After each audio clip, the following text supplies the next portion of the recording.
بسم اللہ الرحمن الرحیم، ناظرین کرام السلام علیکم ورحمۃ اللہ۔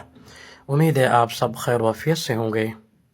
23 مارچ پاکستان کی تاریخ کا ایک نہایت اہم اور یادگار دن ہے جو قوم کو اس کے روشن ماضی اور عظیم جدوجہد اور شاندار مستقبل کی یاد دلاتا ہے۔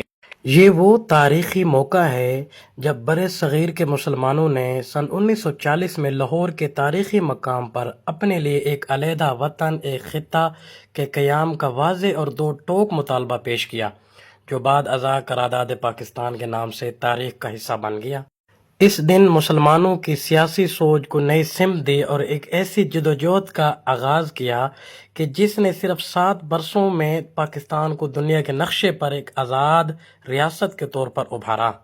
یوم پاکستان دراصل عزم، اتحاد، قربانی اور امید کی وہ روشن علامت ہے جو ہر سال قوم کو اپنے اسلاف کی قربانیوں کو یاد دلاتی ہے اور ہمیں ایک مضبوط اور خوشحال اور باوقار پاکستان کے لیے مسلسل جدوجہد کرنے کا درس دیتی ہے۔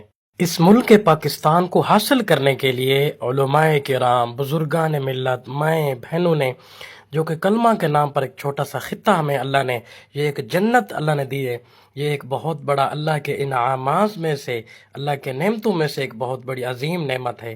اس کی قدر کرنی چاہیے، اس پر اللہ کا شکر ادا کرنا چاہیے اور اس کے تحفظ کے لیے ہمیں ایک نیا عزم کرنا چاہیے۔